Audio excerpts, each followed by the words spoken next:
Well, I got it marked out, so we're starting with the template. However, I was going to use this to give me my 2-inch holes because one is, it's a pretty clean cutter. Unfortunately, it doesn't want to cut. So apparently, it lost something somewhere. Now, I can try to sharpen this a little bit. I'll have to take this down a hair, but I can try to sharpen this a little bit. But I'm going to wait.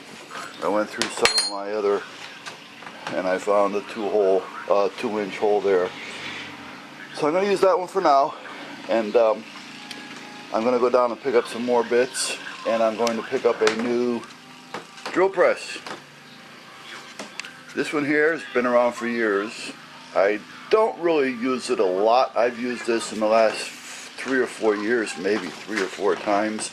So I keep saying, you know, there's really no need to go out, you know, and this thing here will drill as tall as the pipe I want to put in it, and as long as the drill I can get the feed into it. So, excuse me. So it's not a bad little, and the bearing's still good in it, but it's old, you know. So I'm thinking about buying a new one. So I'll probably end up doing it this week.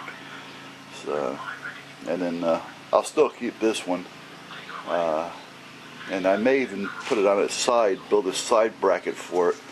I don't know yet, or put it on one so I can twist it sideways. So if I want to do something, you know, we'll see. But anyway, let's try this and see what happens. Well, there she be. Gives me a nice hole. It even gives me a plug. It gives me a plug in case I ever need it for something. Or a wheel if I want to make a little cart for the kids. But anyway, what I did find was, this is the bit that came with the set. It's a little short. I mean, it comes out like barely, just enough to kind of hold it in place. However, as you can see here, the bit is way too big for this, rather, is too big for that. And I don't want to dull this by hitting that by mistake. So I want to go through far enough so I can flip it around. And this was really borderline. So I can do one or two things. Put a piece of wood here so that when I just continue going down, I'm done. And maybe doing some cutting that I really didn't have to do because I went into the other wood. Or put a longer bit on here for now so that it'll give me the hole that I'm looking for all the way through.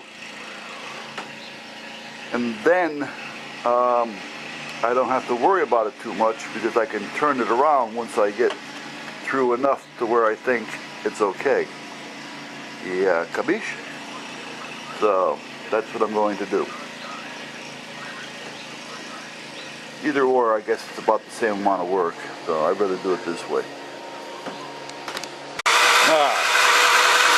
Here's a redneck way of drilling. I'm getting ready to come south. I just put a weight on the end of the string.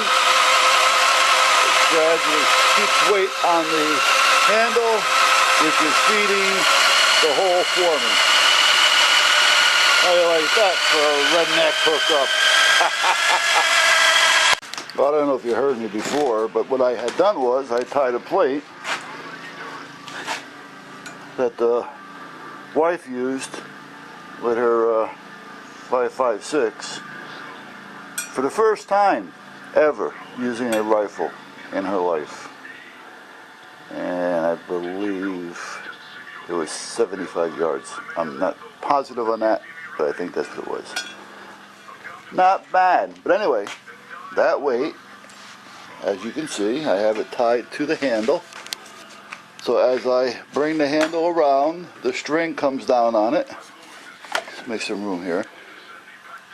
The string comes down on the handle, and drills through.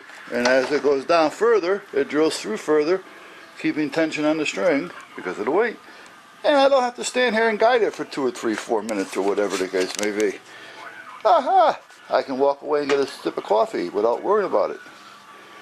Now, come on. If that's not redneck, what is? There you go. How do you like it, huh?